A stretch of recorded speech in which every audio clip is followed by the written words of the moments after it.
De nos jours, ne restez plus sans une bonne assurance. Contactez l'agence Colombo qui vous proposera toute une gamme de contrats. Obsèques, avec ou sans rapatriement, assurance vie, épargne retraite, assurance habitation, garantie décennale et bien d'autres offres à découvrir en appelant le 01 43 14 23 23 ou le 06 90 55 87 89. Mayotte, actualité. Pour l'édition du jour politique avec l'avenir institutionnel de Mayotte, violence dans notre département, formation au métier d'archiviste, prostitution et nous finirons avec les examens du baccalauréat. Mais tout d'abord à la une de ce journal, Mayotte vers une intégration législative dans le droit commun et une discussion sur sa situation internationale. Deux rencontres importantes à l'Assemblée nationale marquent une étape décisive pour la souveraineté et l'intégration de Mayotte. La Commission des affaires étrangères organisera une table ronde pour évoquer la souveraineté internationale de Mayotte dans la République à la demande de la NUPES. Cette discussion permettra de soulever des questions sur le positionnement de Mayotte dans la zone sud de l'océan Indien et au sein de la République, notamment en raison des revendications territoriales de l'Union des Comores. Parallèlement, la députée réunionnaise Nathalie Bassir présentera une proposition de loi travaillée avec Ouseni Benissa, président du conseil départemental de Mayotte, et Abdul Kamardine, conseiller départemental de Mtsamboro, visant à parfaire la départementalisation des anciennes colonies, y compris Mayotte, et à rendre l'applicabilité des textes métropolitains directs dans les départements d'outre-mer, sauf dispositions contraires. Si cette proposition est adoptée, elle ouvrira la voie à une accélération de la convergence sociale à Mayotte d'ici 2027, alignant davantage les lois et réglementations avec celles de la métropole, ce qui représenterait une avancée, même si d'autres territoires ultramarins, des Antilles et du Pacifique notamment, aspirent à plus d'autonomie. Insécurité, sans doute une période d'accalmie apparente avant la tempête. Après une période de violence dans le sud de Mamoudzou entre les bandes de Passamaïti, de Tsunzu et de Doujani, un calme étonnant règne sur le département de Mayotte ces derniers jours. La présence renforcée des forces de l'ordre et les récentes interpellations de 42 chefs de réseau pourraient expliquer ce répit. Ainsi, malgré quelques incidents mineurs, il n'y a pas autant de violence que ces dernières semaines. Cependant, la population de Mayotte est habituée à ces périodes de calme apparent qui ne sont en réalité que temporaires. Certains craignent que ce ne soit que le calme avant une nouvelle tempête. Mais il faut espérer que la présence permanente des forces de l'ordre permettra de vivre normalement. Par ailleurs, la gendarmerie communique sur les violences commises il y a 2 mois à Mwanachinji. C'est dans la commune de Bouini, car je pressens que beaucoup se posent la question. Mwanachinji donc, où des individus ont dégradé 8 véhicules privés et incendié un engin de chantier d'une valeur de 120 000 €. Le major de la bande a été jugé et condamné à 3 ans de prison, dont 18 mois avec sursis, et les mineurs seront jugés en février 2025.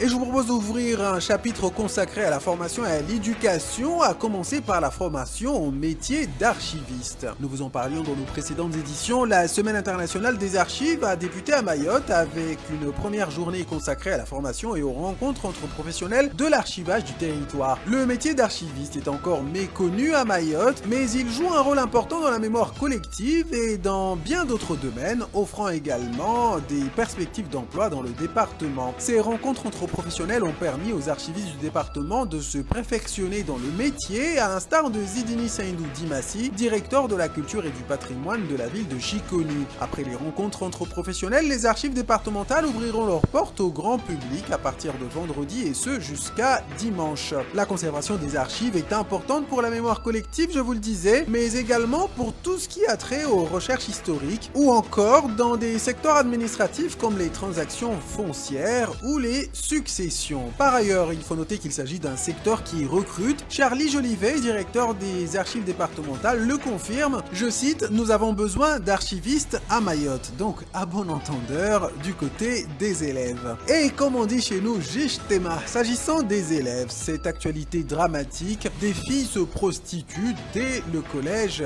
à Mayotte. Solène Pietresic, chargée de mission santé sexuelle et reproductive à l'ARS, le dit sans détour, je cite, « Il y a beaucoup de prostitution qui peut commencer dès le collège en dessous de 15 ans. » Fin de citation. En effet, c'est qu'une étude menée par l'Amicale du Nid à Mayotte révèle que la prostitution touche de très jeunes filles dès le collège et qu'environ 80% des prostituées sont de nationalité étrangère. Les raisons de la prostitution sont souvent liées à la précarité, à l'errance, à l'absence de domicile fixe et à l'isolement, avec souvent un enfant à charge. Cette étude a permis de mettre en place des recommandations d'information et des groupes de travail sur la prostitution, et il existe des dispositifs comme la commission de lutte contre la prostitution et le parcours de sortie de prostitution mis en œuvre par Mlezi Maoré qui met à disposition 4 places d'hébergement pour venir en aide à ces personnes. Ainsi, la prostitution touche tous les départements et régions de France, mais à Mayotte, elle commence dès le collège, ce qui est un phénomène très inquiétant. Je vous propose de clôturer cette édition, toujours dans l'éducation, avec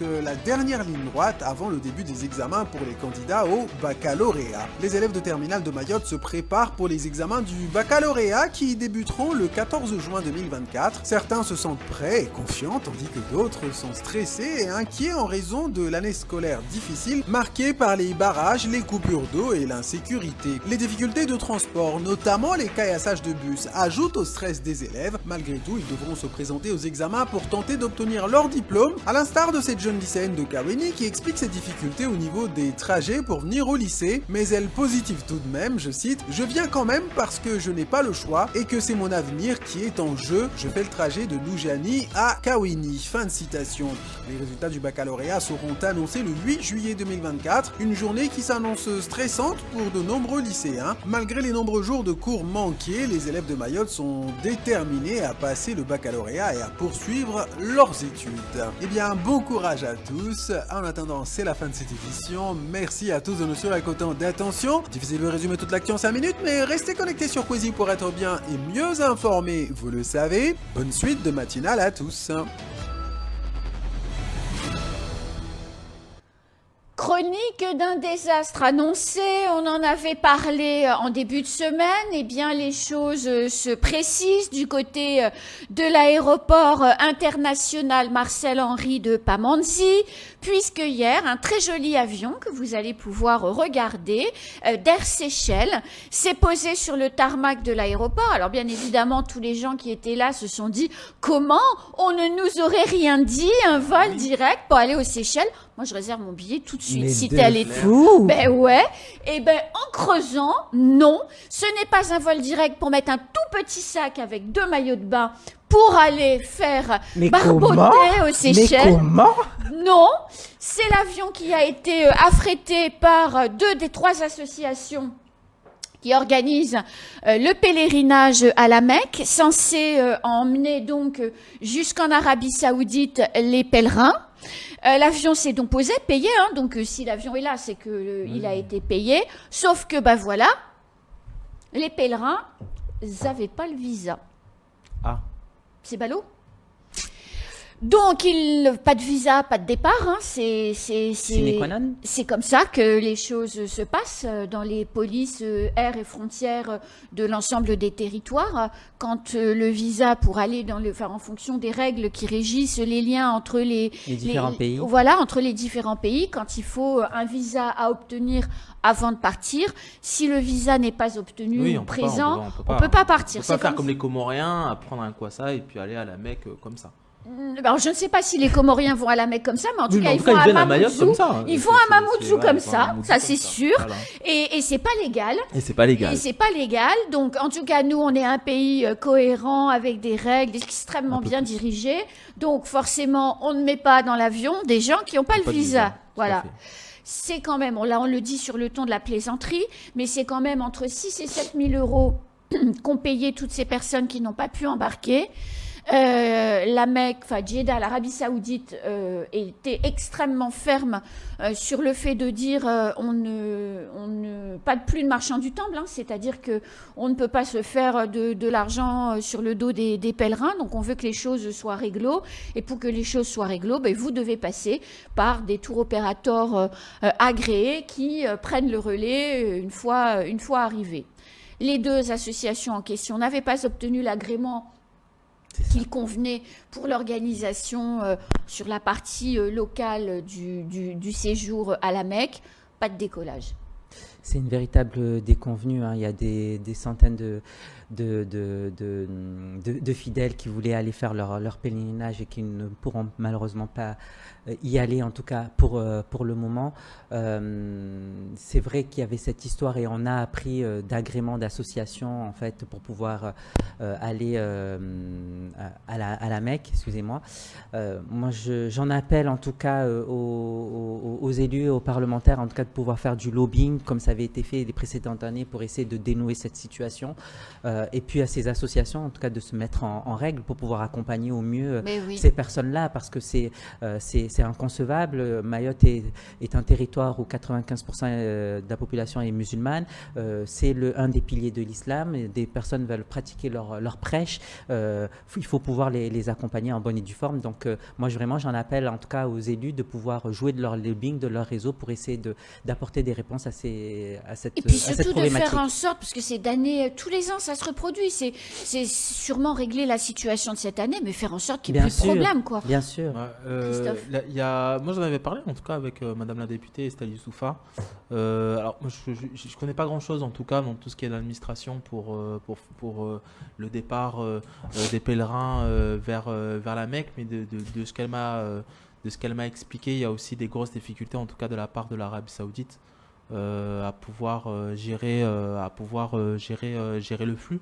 Et en tout cas, elle est sur l'affaire, elle essaye en tout cas, elle, de son côté, voir avec l'Arabie Saoudite pour pouvoir essayer de trouver des solutions. Trouver des solutions. Elle avait déjà rencontré avec Yahya, l'un des responsables d'association, l'ambassadeur de l'Arabie Saoudite à Paris, l'année dernière. Donc elle essaye de son côté de voir avec l'Arabie Saoudite pour pouvoir du côté de l'Arabie Saoudite pour qu'ils puissent accélérer la situation. Après, moi, ce qui se passe... Mais moi, ce que je ne comprends pas, j'entends tout ce que vous dites et c'est tout à l'honneur de la députée de faire ce travail. Mais moi, ce que je ne comprends pas, c'est qu'il y a des choses qui sont... il y a des règles. L'Arabie Saoudite dit, à partir de maintenant, pour fluidifier et faire en sorte que les choses se passent bien, les règles, c'est ça et ça.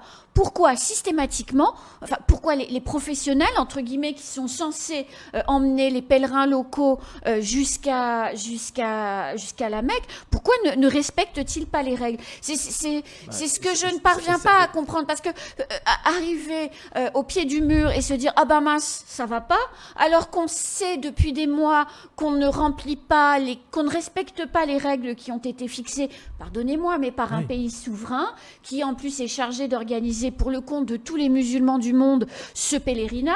Je veux dire, la moindre des choses, c'est quand même de respecter les 2-3 règles. J'ai pas du tout les détails, mais en tout cas, elle m'a soulevé qu'au niveau de l'Arabie Saoudite, ils ont déjà des problèmes, en tout cas administratifs, pour pouvoir gérer le flux. On parle de 3 millions de personnes qui arrivent chaque année. Voilà, et que là actuellement, elle, quand elle est partie se renseigner auprès de l'Arabie Saoudite, elle a dit Ahmed, on rencontre tel problème. De ce qu'elle a compris, au niveau de l'Arabie Saoudite, ils ont eu des problèmes administratifs pour pouvoir gérer aussi l'afflux, les problèmes administratifs. Ça arrive.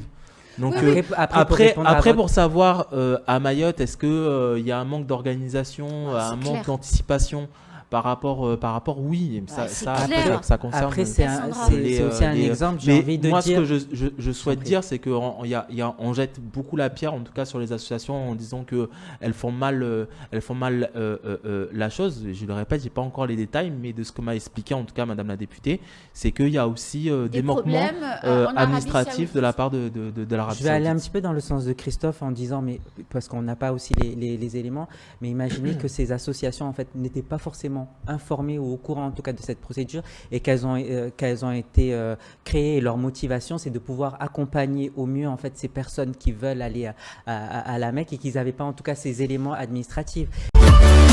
O-News Radio sur outremernews.fr.